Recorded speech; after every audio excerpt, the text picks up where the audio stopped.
back on the lift. Today we are removing the fuel tank, which I already got it out, to put a new fuel pump in. This isn't the pump that's going to stay in it, but I bought it already, so I'm going to try it. It's a quantum pump. It's supposed to be better. A lot of the guys on the forums and stuff have said it's a hit or miss thing. I bought it when I first started the project. It's kind of been sitting here, and this is running out of fuel. I'm losing fuel pressure after about 3,500 RPM. So I think it makes sense to just upgrade it with what I have already and see if it helps the issue. Eventually, once I start the turbo stuff, it's just going to get a fuel pump mounted on the fuel or the frame rail here somewhere. Obviously a bigger one, but maybe like a brushless or something of that sort. It's probably right where the filter's at, probably the best spot.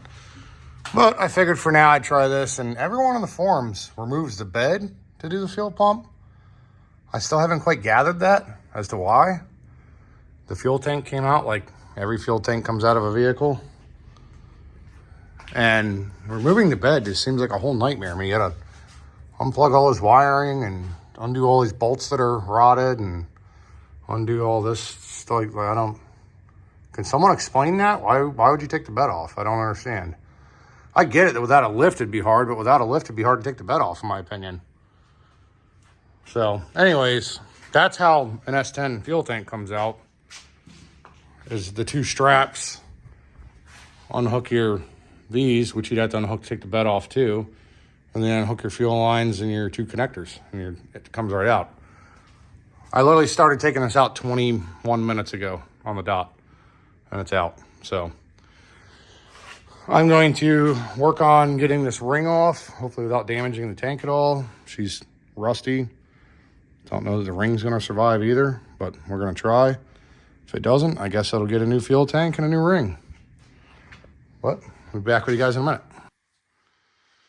All right, guys, I just had to throw this in here because I personally didn't watch any videos on removing this tank, doing the fuel pump later, any of that stuff. So I just wanted to show you guys, because I'm an idiot. I'll admit to my mistakes. This thing has a snap ring. That's what holds it in. It was all crusty and dirty, and I was like, let's just hammer this thing off and see what happens. So I put a hammer and a chisel on it right here, and started beating it like it owes me money. When, in fact, it was the easiest fuel pump holder I've ever seen in my life. So I just wanted to notate that, guys, so you guys don't make the same mistake I did. Luckily, it didn't really hurt it too bad. It just kind of, lifted up the lip a little bit, but as soon as I saw that start folding up, I was like, wait a minute, that shouldn't really do that.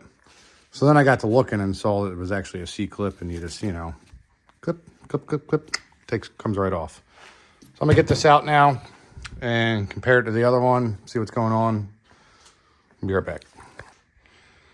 All right, now don't go asking no crazy questions about why is the tank on the floor? How'd it get there? You know how it got there. I'm an idiot. I forgot. I took the arms off this side so they clear the dry shaft. Things happen. So I caught it. So instead of denting the tank, that cost like 80 bucks, I blew my back out. But, it's all good. But it's in. It was a bit of a fight.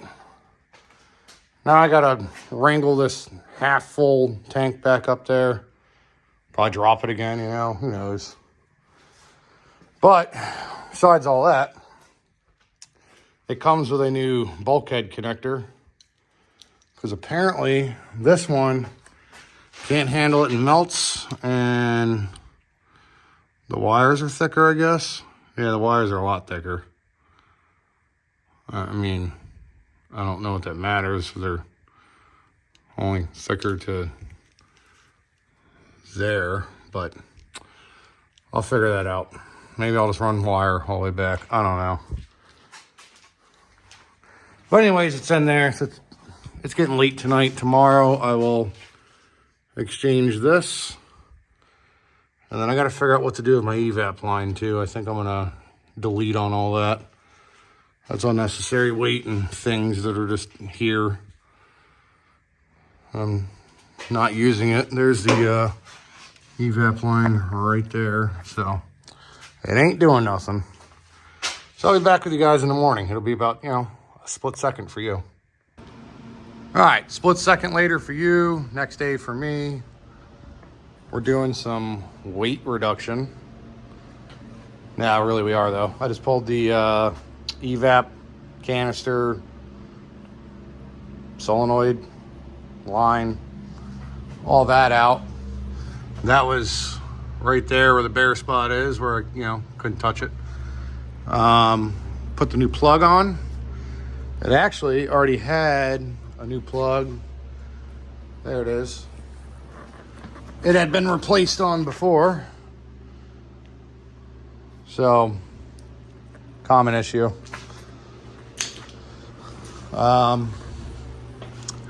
This was the wiring for the evap solenoid or whatever it's called.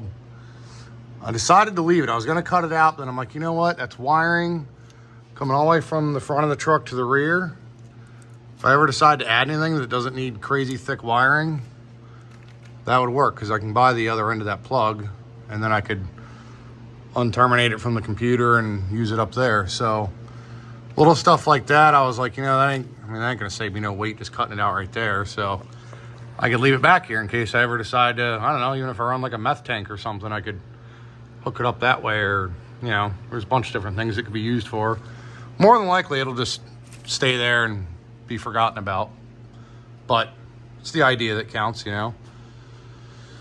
As you guys saw, the new fuel pump is in.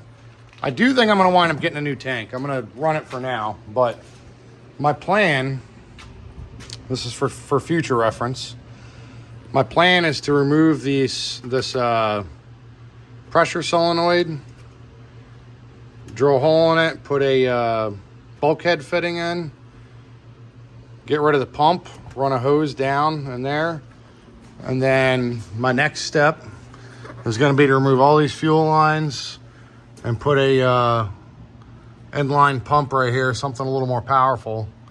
But for now, we're just going to use that. But once I'm out of fuel, because I know it's going to run out of fuel again, or that pump's going to fail probably, that's going to be the next plan of action, is to delete on the whole fuel system, the intake pump, and put a nice inline pump that has some power that'll also be easily serviceable if it fails or when it fails, etc. So yeah, I'm ready to put the fuel tank back in now, and hopefully that one works. Like I said, I read a lot of hit or miss reviews online. It seems like it either works or it doesn't. And if it does work, it works good, and if it doesn't work, then, you know, you do it all over again. But just figured I'd update you guys, show you where I'm at. I'll get the tank in. I'll be right back. All right, like that, it's back in. So all my lines and everything are on. This is the evap vent. I just put a hose on it. I ran it up there for now. I'm gonna zip tie it up somewhere. Right now I just got it, you can't see it, but it's just flipped up in the bed. You know, these two hoses are connected again, the vent and the fill. And then there's the two fuel lines that run down, blah, blah, blah. You guys know the deal. I got to put my cover back on. I just test fired it. It has a lot more fuel pressure, so I'm gonna have to adjust my fuel pressure regulator. So that pump is definitely stronger. That is the Quantum, I think it's a 280 liter per hour pump. It should be good for like 600 horsepower. Probably more along the lines of 5, but factory pump was running out around 4,000 RPM. And like I said, I had purchased this pump when I bought or started doing the swap. So I figured let's go ahead and throw it in. I wasn't even going to use it after I read reviews on it, but we'll see how it does. I'll let you guys know. I'll leave a good review about it, whether it's good, bad, terrible, you know, in the middle.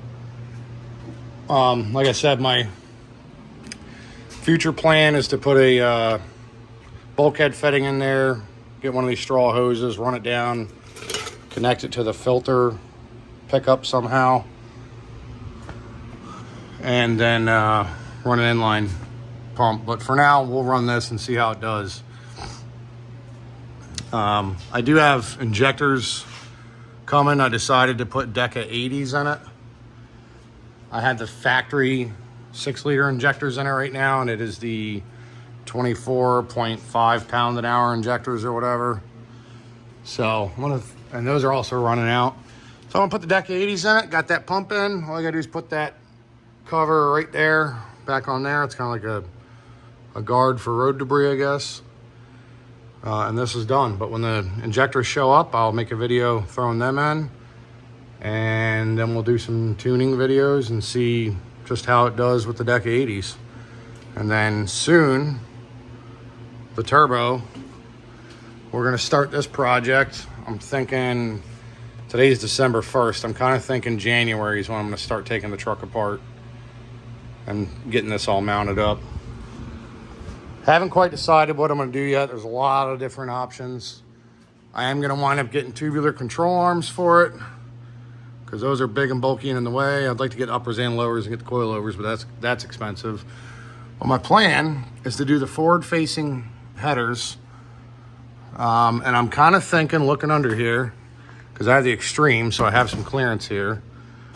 I'm kind of thinking drill a hole here and run the crossover pipe this way, and then I'm going to mount the turbo right kind of in front of the headlight. So that's all bound to change. There's not a lot of room. My down pipe's gonna have to come down here, and as you can see, there is no room at all. 3-inch pipe's gonna barely fit. That's 2.5. You know, my original thought was just do a crossover, but then I got nowhere to do the exhaust, and I don't particularly want to do a hood or a fender exit because it's gonna be ignorantly loud. And I do like daily driving this thing, so I'd like to get a full exhaust. Obviously, all this will go away. It'll just be one single pipe. I'll put a nice big muffler on it. Keep with my side exits. And I'm also going to look for a 2013-14 Shelby oval exhaust that the Shelbys had. It's about an exact fit for this. And I think the single running into that would look good right there. I might do a loud valve and do like a fender dump or something. Or even maybe out of here somewhere. Or even out of the front to do a loud valve, but that's all stuff we'll figure out then. For now, I just know I'm gonna do a full exhaust. So that's it for this video. Thank you guys.